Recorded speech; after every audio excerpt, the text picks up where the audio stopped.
Hey, what's good? It's your boy Mixtape Moth, and today I'm gonna hit y'all with a review of this new Moneybagg Yo album entitled A Gangsta's Pain. Let's get to it. Alright, so Moneybagg Yo is a rapper coming out of Memphis, Tennessee. Now, Memphis hip hop has always been relevant since the days of 8 Ball and MJG and 3 6 Mafia, but a recent wave of trap artists has put Memphis back on the scene in a major way. Moneybagg Yo is one of the younger artists who has been instrumental in shining the spotlight on his city. This album, A Gangsta's Pain, is his fourth studio album under Yo Gotti's CMG label. So I got introduced to Moneybagg's music back in 2018 with his Reset album, and I've enjoyed all of them so far except for his 2020 Time Served project. That album did have some bangers, but it just seemed kind of rushed and lacked the more soulful and introspective songs that I feel he's known for. But this new project, A Gangsta's Pain, contains a whopping 22 tracks and lasts a total of about 52 minutes. So those are a lot of tracks for a listener to digest in just under an hour, but I feel Moneybagg was able to pull it off. But with that being said, let me go ahead and hit y'all with this track by track breakdown. The opener, Afghanistan, is just an intro talking about the rising murder rate in Memphis. He's letting the world know how real it gets in his city, known as Afghanistan. I think this particular beat is so ill, I wish he was actually rapping on it. The first record, Just Say That, is a banger. Plain and simple. It's set to a fast-moving piano trap beat. Moneybagg is talking his talk.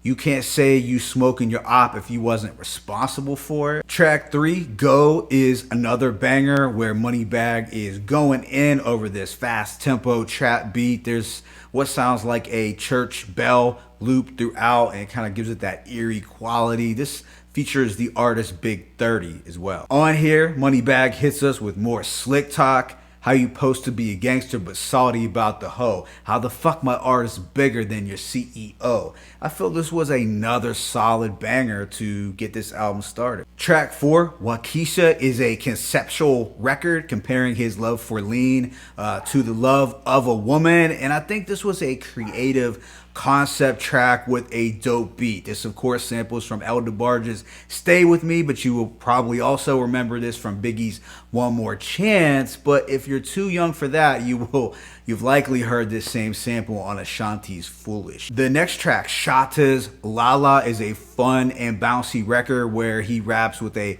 choppier flow. It is something different flow wise for him, but it sounds good, and I did enjoy the flavorful production. Right after is the single Hard for Next featuring Future. Now I might be in the minority opinion here, but this was one of my least favorite songs. I'm not saying it's bad, but it didn't do as much for me as a lot of the other ones, but I did like the Genuine sample. Thought that shit was smooth. What follows is If Pain Was a Person, which is easily the dopest song on the album, hands down. I love the soul sample from Luther Ingram's If Loving You Is Wrong, Then I Don't Want to Be Right. This has that southern soulful and twangy backdrop that gives off those old Rap-A-Lot Records vibes, maybe even some old Project Pat. You know, just that old dirty South flavor, but I feel Moneybagg Yo shines the brightest as an artist on these pain-driven kind of tracks. Some lines from his third verse definitely stood out to me. It be your own people. They gonna try to take advantage of you if you let them. They get a thrill out of turning you down, but never gossip about how you help them. Now, if that isn't some real shit, I feel people are going to relate to this one as they have likely gone through similar situations with family and so-called friends. Track 8 is I Believe You featuring Tripstar. It's a solid banger with Moneybagg trading verses with Tripstar. Moneybagg raps, where I'm from, you up 100, they gonna look at you like that guy. The following record, Time Today, is another one of his singles. This has an eerie Memphis trap style beat. It's another banger that is straight to the point. No fluff, just hard shit. Moneybagg states, the hate be so real, the love be fake, be bumping they gums and bumping my tape. Thought that line was super hard. What comes next is the Interlude, which is a series of voicemails for Moneybagg Yo set to a jazzy beat. You hear messages from his mom, his kids, and Yo Gotti. And it was Yo Gotti who I felt gave him some really dope and wise, big homie like advice.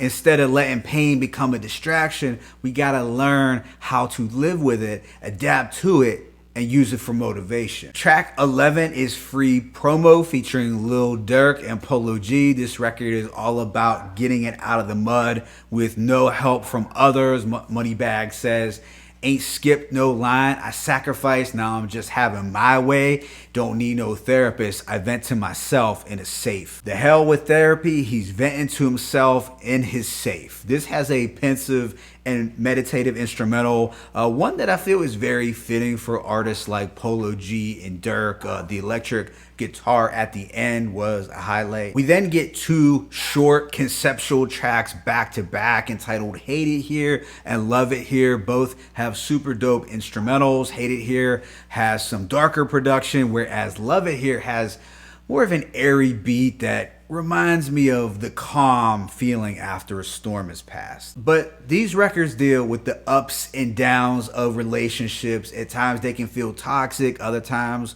really good. Track 14 is Clear the Air. This has a suspenseful trap beat. As a whole, I feel this song reminds me of some of his older material. It's just a hard-hitting street record. Track 15, Projects, is another highlight on the album. Moneybagg Yo paints a pretty vivid picture of project living. This has a Kodak Black vocal sample on the hook, and it has colorful production from, believe it or not, Pharrell. I know this sounds like an unlikely pairing, but Pharrell laced him with a dope-ass beat. Moneybagg raps, the trap open wide, dead body outside, knocking on the door twice if you want a 3 to 5. My guy keep loud, but he sell it quiet, cause dudes be 12, that's 7 plus 5. It's just such a hard and very well produced track. Things do mellow out on the following One of Them Nights. This is an R&B relationship record with Janae Aku.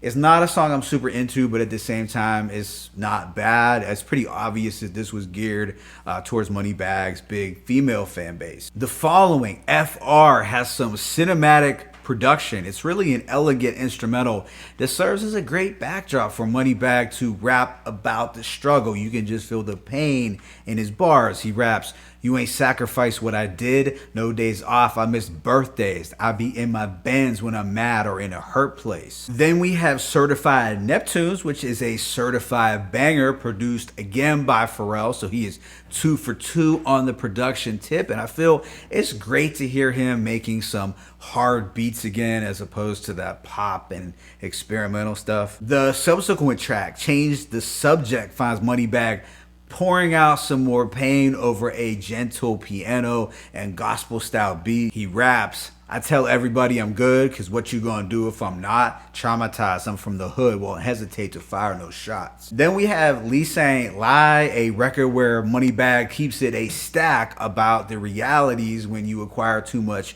fame and wealth. The piano beat is pretty simple but effective. That brings us to the second to the last track, entitled Bipolar Virgo. Now this is more of an introspective record with a meditative and atmospheric beat. On here, Moneybagg talks about his inability to trust a lot of people, and this is really a reoccurring theme in a lot of his music. I guess, you know, he has trust issues. He states, "The streets don't love you, they just take you away from who do. Dudes don't even fuck with theyself but want you to." The album then comes to a close with a Gangsta's Pain. It's one of my favorites, but I do wish it was a little longer, but I did enjoy the soulful production and the ghostly vocal harmony. Moneybagg is speaking on the pain, which is a byproduct of the gangster lifestyle that he has lived. One line that definitely stood out to me was, "Have you ever got the phone call that made your heart drop?" So I feel this was a record that's gonna resonate with you if you've ever experienced some of the losses that Moneybagg is talking about. Overall, I'm gonna give this project a rating of 4 mics. As a whole, I think it was very well produced. I think it had a variety of production flavors, making it one of his most balanced albums sonically. You Really had it all, from bangers, street records, introspective ones, to relationship tracks. I also liked that he included some conceptual songs throughout, a couple of which were pretty creative and displayed his growth as a songwriter. As far as some drawbacks, I feel he could have trimmed this track list down a little bit. There weren't any songs that I disliked, but a couple I would describe as filler. Also, I wished he would have made some of these songs a bit longer, because there were quite a few records that were just barely over the 2-minute mark. Still, despite those minor hiccups, I feel this was his best commercial album. In my opinion, it's a big step up from last year's Time Served. So if you want to hear street rap or trap rap that is motivational and has some introspection, Moneybagg is one of the best in that particular lane. My favorite tracks include Waukesha, If Pain Was a Person, Hate It Here, Love It Here, Projects, FR, Certified Neptunes, Bipolar Virgo, and A Gangsta's Pain. Let me know what you thought about this album in the comment section below. It's your boy, Mixtape Moth. I'm signing out, but be sure to hit that like button and please subscribe. As always, it's peace and blessings. Moneybagg Yo, A Gangsta's Pain, 1.